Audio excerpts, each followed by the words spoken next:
सद्भावना city news Uttar Pradesh Uttarakhand आपको खबरों में रखे सबसे आगे।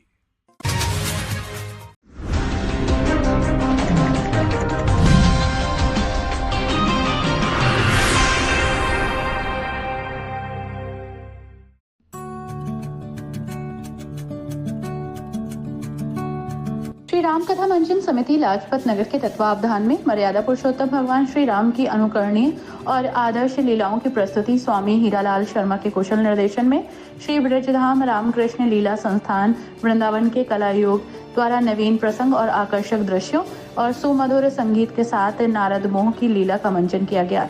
मंचन से पहले मंडल आयुक्त आंजनेय कुमार सिंह और टीएमयू के कुलाधिपति सुरेश जैन, समिति के अध्यक्ष महेश चंद्र अग्रवाल, प्रिया अग्रवाल ने गणेश पूजन, भगवान राम के चित्र पर माल्यार्पण और रामायण के रचयिता महर्षि वाल्मीकि जी के चित्र पर प्रज्वलित करते हुए दीप और नारियल फोड़कर शुभारंभ किया। इस अवसर पर मंडल के मंडल आयुक्त ने जन समूह को संबोधित करते हुए कहा कि महाकाव्य रामायण के 25,000 श्लोकों के साथ को साधारण भाषा में लीला मंचित कर लोगों के मानस पटल पर अंकित करना बहुत ही अनूठा कार्य है। रामायण कथा है। कार्यक्रम में मुकुल बंसल, श्याम कृष्ण रस्तोगी, राजेंद्र अग्रवाल, शमी रस्तोगी, राजेंद्र खन्ना, मनोज व्यास, विवेक शर्मा, पार्षद ठाकुर नरेंद्र सिंह, गोविंद राम गुप्ता, राजेश त्रिपाठी, अतुल अग्रवाल, अविनाश अग्रवाल, विपिन जेटली, शरद अग्रवाल, के गुप्ता, अरविंद सिंगल, जगदीश प्रसाद मंटोलिया, असीम अग्रवाल, काव्य सौरभ, जैमिनी, शोभित वर्मा, शिवशरण अग्रवाल का समेत बड़ी संख्या में गणमान्य लोग उपस्थित रहे। मंच का संचालन समिति के महामंत्री विनोद सक्सेना ने किया।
सभी लोगों का प्रणाम।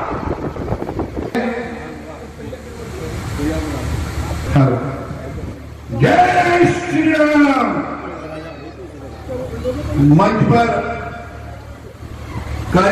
हमारे भी और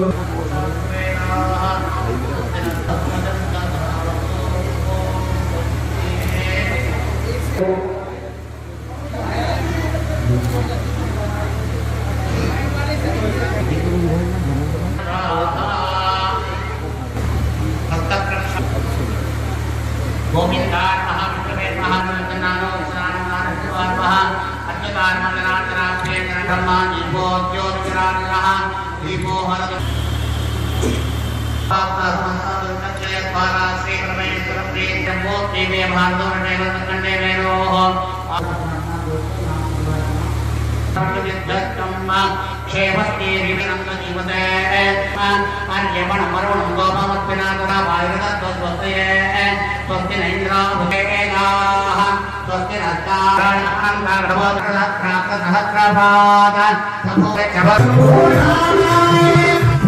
हमारे मुख्य धर्म के गधो के में दूर करे आवे दुख में से मन का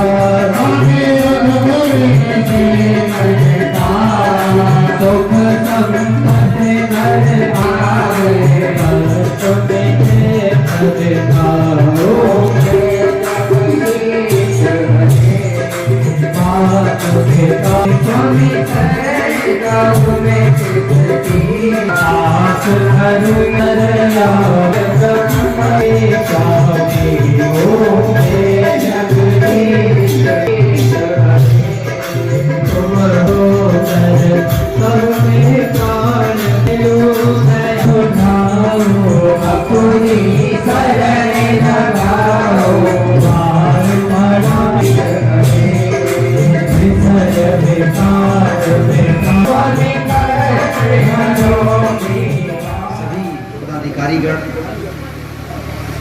महेश चंद्र अग्रवाल जी सबसे आगे दिख भी रहे हैं, हमारे सभी अन्य आमंत्रित बंधुगण, मीडिया के सभी बंधु। रामलीला हमारी परंपरा में है, अरसे से रामलीला चली आ रही है और एक खास वक्त होता है कि हम रामलीला का मंचन करते हैं। दो लीलाएं हमारे यहाँ बहुत प्रमुखता से की जाती हैं, एक रामलीला, एक कृष्ण लीला। सबसे ज़्यादा जिसने पूरे दुनिया में अपने आप को प्रतिस्थापित किया है वो है श्री रामलीला। और रामलीला का चमत्कार इस तरीके का है कि महर्षि वाल्मीकि ने रामायण लिखा, संत तुलसीदास ने रामचरितमानस लिखा, तो दक्षिण में कंबन ने रामायण लिखा, नेपाल में भानुभक्त ने रामायण लिखा। रामायण लिखते ही चले आए, लिखते ही चले आए। अभी रामलीला की जो शैली है उसमें राधे श्याम जी ने जो रामायण लिखा, सबसे आखिरी जो रामायण अभी तक जो प्रतिष्ठित रही है और प्रचलित रही है। जबकि श्री राम की कथा क्या है, एक चक्रवर्ती राजा दशरथ हुआ करते थे, उनके 4 पुत्र हुए, तो एक पुत्र को वनवास मिला, साथ में उनकी पत्नी भी गई, उनका छोटा भाई भी गया। वहां पे कुछ कारणों से और खास तौर से उनकी पत्नी का अपहरण करके रावण ले गया। रावण से युद्ध हुआ, राम जीत गए और उसके बाद उनका राम का राज्याभिषेक हुआ, वापस आए।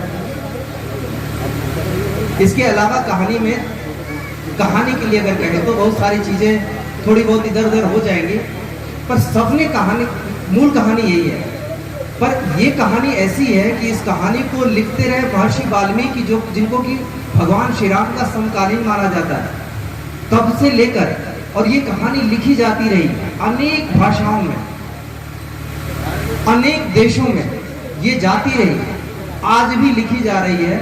और ये भाषा, ये भाव में लिखी गई, कभी संस्कृत में, कभी अवधी में, कभी हिंदी में, गीता के साथ लिखी गई, उसके अर्थ निकाले गए। आज भी मानस प्रवचन होते हैं, आज भी रामायण के प्रवचन होते हैं, नए नए भाव उभरते रहते हैं। क्या ही कहानी ऐसी है जो कभी खत्म ही नहीं होती, और हर साल हम रामलीला भी करते हैं, उसी चीज को दिखाते हैं और फिर भी लोग देखते हैं।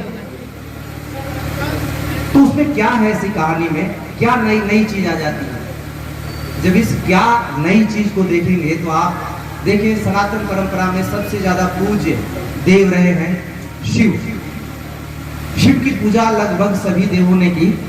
उनको हमारे यहाँ जो सृष्टि की शुरुआत है उसमें कहा जाता है, एक प्रकृति एक पुरुष। हम शिव को पुरुष की जगह रखते हैं, माँ पार्वती को प्रकृति की जगह रखते हैं, और इन दोनों के सम्मिलन से सृष्टि की शुरुआत होती है। हम लिंग पूजने वाले लोग हैं, हम सृष्टि पूजने वाले लोग हैं, हम प्रकृति पूजने वाले लोग हैं। और उस परंपरा में भगवान शिव की जब हम पूजा करते हैं, भगवान शिव का जब स्वरूप का स्मरण करते हैं, तो उनके साथ सभी आते हैं, देवता, दानव, नर, किन्नर, भूत, प्रेत, पिशाच, राक्षस, हर तरीके के भगवान शिव के साथ आप किसी को अलग कर ही नहीं सकते। वहां एक तरफ गंगा है और चंद्रमा है जो शीतलता का द्योतक है, तो एक तरफ विष है जो गले में धारण किए हुए हैं, और कंठ में नाग, ये भी ये गरलता का प्रतीक है। इन दोनों को भगवान शिव धारण करते हैं। और भगवान शिव किसकी पूजा करते हैं? भगवान शिव ने सिर्फ एक की पूजा की। आप पूरे दृष्टांत में देखेंगे तो सिर्फ एक की पूजा की, वो थे भगवान राम। क्योंकि भगवान राम एक चरित्र के रूप में आप देखते हैं। भगवान राम को शिव ने जिस भाव से देखा और वही भाव आज तक चला आ रहा है। भगवान राम सिर्फ एक लीला नहीं है, सिर्फ एक चरित्र नहीं है, सिर्फ एक ईश्वरीय अवतार ही नहीं है। भगवान राम इस पूरी सृष्टि, जिसको कहा जाता है शिव और पार्वती दोनों के सम्मिलन से जो सृष्टि की रचना हुई, भगवान राम